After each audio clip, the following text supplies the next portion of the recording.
يا تخينه اغسلي المواعين. امال انا جايباكي ليه؟ مش عشان تساعديني ولا انا جايباكي عشان تاكلي وتشربي وتنامي؟ شايفه منظرك بقيتي قد ايه؟ ايوه يا ماما، بس المواعين كتيره قوي، ممكن تخلي اي حد يساعدني؟ طيب المواعين ايه كتيره؟ مش قد اللي بتاكليه. قومي. لا مش قد اللي باكله اكيد. ليلى تعالي اسمعي، المذيعه جايبه دكتور بيتكلم عن التخن. مش عايزه اتفرج على حاجه يا ماما، انا بسمع طول اليوم اللي يكفيني. الناس كلها خلاص بقوا دكاتره. اقول لك انا بتقول ايه؟ بتقول ان التخين ده بيعيش ميت، بيبقى على بيته والمجتمع وبيشوه المنظر. يا رب تخسي.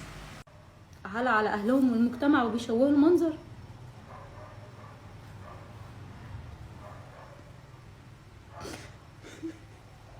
يا بنتي كفايه لغ. فرح ابن خالتك كمان اسبوعين، بقيت اتخن مني. هنلاقي لك منين فستان نحشرك فيه؟ الفرح معمول في مكان نضيف، مش عايزين فضايح. كفايه يا ماما بجد. انا من ساعه ما جيت الدنيا دي وانا بكسب في القاب بس. التخينه راحت، الخرتيت جت، العجل بتاعنا اهو، الدبدوبه ايه، حتى عرقي ما رحمتهوش. التخين لما بيعرق ياي. بقيت البس لبس واسع وما اهتمش بالشكل والفاشن واستخبى جوه لبسي. اتريقتوا عليا وبقيتش اشرفكم في وسط الناس. عارفه يا ماما اكتر حاجه بتضايقني ايه؟ من وانا صغيره لما كنت اعمل حاجه كويسه كنت بتكافئيني بالاكل، ولما كنت اجي اشتكي لك ان اصحابي بيتنمروا عليا كنت بتطبطبي عليا بالاكل. وبعد كده عمر ما حد قال لي لما كبرت ان انا غلط افضل اكل. طول الوقت انتوا حاسسيني ان انا المفروض ما اكلش عشان خاطر ما افضحكوش، مش علشان خاطر صحتي ونفسي. عمر بقى حد فيكم فكر نقدكم ليا وتريقكم عليا بتخليني اكل اكتر ازاي؟ ما انا باكل اكتر، اصلي بيأس اكتر وبكره نفسي اكتر وبكتئب اكتر. انا مش وصمه عار يا ماما. بقولكوا ايه، ما تيجي بجد نشجع بعض كلنا ونبتدي دايت مع بعض. طبعا انت بره القصه دي، احنا اصلا عايزين نعرف مين اللي بياكل اكلك. عايزه اقول لك ان والله ماما لما شافتك ما صدقتش ان انت من سننا.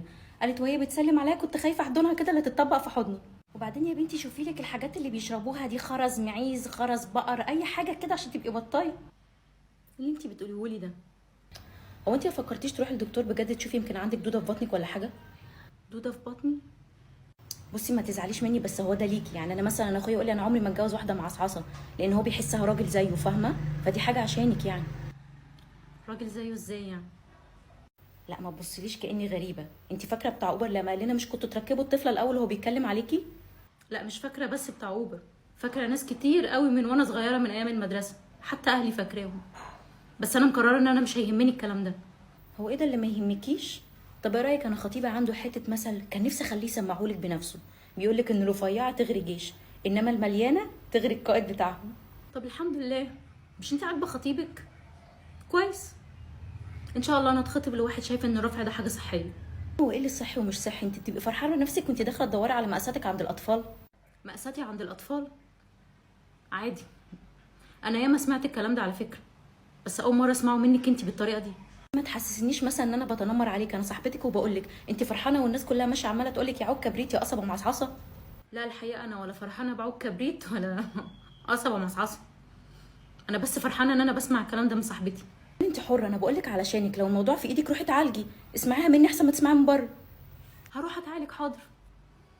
انت عارفه ان بالاكل سهل قوي الواحد يزيد كام كيلو على الميزان، بس تفتكر الواحد مهما كل ده ممكن يزود من احترامه او ذكائه. ذكائه في ان هو ازاي يقول الحاجه اللي قدامه، واحترامه ان هو ازاي يقدر مشاعره. عارفه المشكله ان انت بعيده قوي عن التنمر. التنمر ده ممكن تكون كلمه اي حد بيقولها لاي واحد ما يعرفوش عشان يأذيه، لكن الاذى اللي بجد لما يكون طالع من صاحبه الكلام ده. وعلى فكره كلامك ده عمره ما هيقل ثقتي بنفسي. انا بحب نفسي زي ما انا وهفضل احبها اكتر، وان شاء الله هقابل الشخص اللي بيحبني كانسانه، مش كفرخه لو حطها على الميزان تطلع كام كيلو.